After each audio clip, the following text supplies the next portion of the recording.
Polícia em ação. E está entrando no ar o nosso quadro Polícia em Ação. As ações da polícia em benefício da população. Polícia em ação. E começamos o Polícia em Ação desta semana falando das altas da violência. A região em destaque é o Nordeste. É a região que mais assassinatos tem acontecido no Brasil. Inclusive das 10 cidades brasileiras com maior quantidade de assassinatos, em 2022, 7 estão na Bahia. E os motivos é justamente a guerra entre facções criminosas. É importante entendermos que essa é uma das informações divulgadas no Atlas de Violência publicado e que também traz outros dados alarmantes. A violência sexual é a principal agressão a meninas entre as idades de 10 a 14 anos. Vamos observar. O Atlas da Violência mostra que em 2022, o Brasil registrou mais de 46.400 assassinatos, taxa que se mantém estável desde 2019. A maioria das vítimas eram negros e jovens. A região Nordeste é a mais violenta. Das 10 cidades com mais de 100 mil habitantes que ocupam o topo da lista, 7 estão na Bahia. A primeira é Santo Antônio de Jesus, no Recôncavo Baiano. E Salvador é a capital com mais homicídios do Brasil. Do outro lado está a região Sudeste, com a menor taxa de homicídios. O Atlas também revela que mais de 221 mil mulheres foram vítimas da violência no país em 2022. Até os 9 anos, as meninas sofreram mais com a negligência. Dos 10 aos 14, com a violência sexual. E dos 15 aos 69, o que prevaleceu foi a violência física. A principal forma que nós temos hoje de enfrentar a agressão física, a violência doméstica, é através da Lei Maria da Penha. Nós temos uma importante lei que é uma das melhores do mundo no acolhimento a mulheres em situação de violência doméstica. O nosso desafio é fazer com que essas mulheres sejam acolhidas na prática. Muitas vezes essa mulher sofre calada, sofre em silêncio e só vai pedir ajuda quando pede uma situação já muito grave, que ela está exposta a formas de violência muito graves. O número de homicídios está subnotificado no Brasil, segundo a pesquisa, por conta das mortes ocultas, que são aquelas que os médicos legistas não conseguem identificar a causa, se foi suicídio, agressão ou acidente. Em 2022, as mortes ocultas chegaram a quase 6 mil no país, com São Paulo liderando o topo desse ranking. A gente vive um país que informação é poder, país cartorial. Então a polícia não quer disponibilizar o dado para a saúde, cada um fica no seu quadrado, com os seus próprios dados, e com isso a gente não tem informações de qualidade para pensar uma política com P maiúsculo. Esses homicídios ocultos são mortes violentas que o Estado não registra como homicídio, mas que tem grande probabilidade de ser. Segundo os pesquisadores, essa estimativa é feita com base em registros do próprio Estado, em que não é possível definir a causa dessa morte violenta. Se foi um homicídio, se foi um suicídio ou se foi um acidente. Então, esses homicídios ficam ocultos das estatísticas. Para a gente ter uma ideia, só no ano de 2022, o Brasil pode ter registrado quase 6 mil desses homicídios ocultos. E de 2019 a 2022, esse número pode chegar a 24 mil.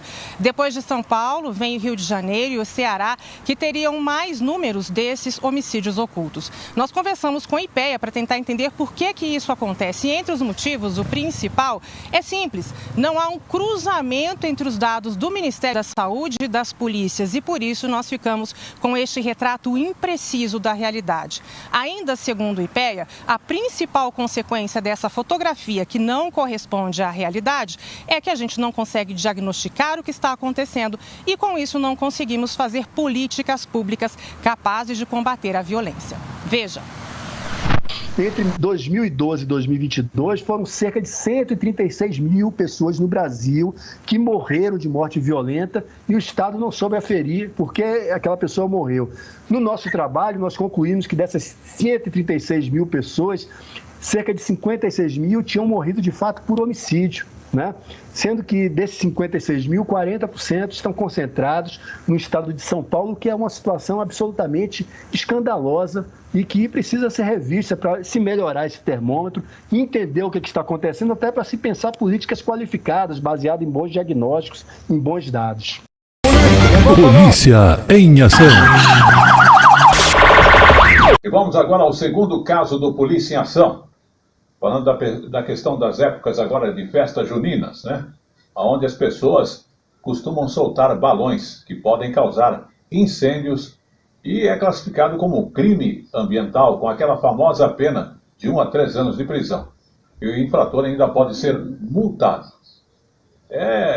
No Rio de Janeiro, inclusive, há uma preocupação com os acidentes aéreos. E aqui também, né? Então, é importante que as pessoas entendam que é uma situação criminosa. E existe um recado claro, que soltar balão não tem graça nenhuma e pode matar. Exatamente. É importante estarmos atentos à situação, mas vamos às informações. Como se não existisse lei, os baloeiros não estão nem aí. A cidade é recordista na soltura de balões. Nenhum outro lugar no país se iguala ao Rio.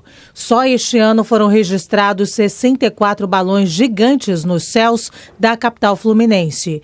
E o problema tende a aumentar nesta época do ano com o tempo seco. Além dos riscos de incêndio, os balões também são uma ameaça perigosíssima para os aviões. Por isso, os aeroportos do Rio lançam uma campanha de conscientização para evitar acidentes aéreos. Polícia em ação. E vamos agora ao último caso do Polícia em Ação.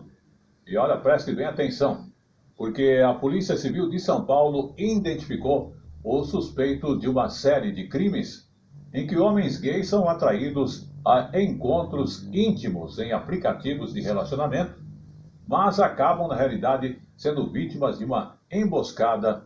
O caso ascendeu com a morte do jovem Leonardo Nunes, que após marcar justamente um desses encontros, e com esse fato está surgindo vários outros homens que relatam-se serem vítimas de roubos na mesma região, na zona sul da capital.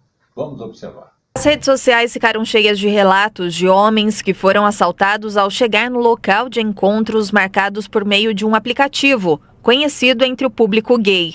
Muitos resolveram contar suas histórias depois do caso mais trágico, em que um jovem Leonardo Nunes, de 24 anos, foi morto a tiros. Essa vítima, que prefere não ser identificada, conta o que passou. Estavam armados, encostaram a arma em mim, levaram meu celular, levaram minha pochete que tinha tudo dentro e ainda fizeram eu falar a senha do meu celular. A partir disso, gastaram no meu cartão de crédito e de débito, levaram todos os documentos que tinha na pochete, dinheiro, tudo que tinha dentro. Sem contar o trauma que ficou depois de tudo, né? Quando aconteceu e eles foram embora, eu pedi socorro para esse grupo de mulheres que estavam na rua, mas acabaram não vendo nada.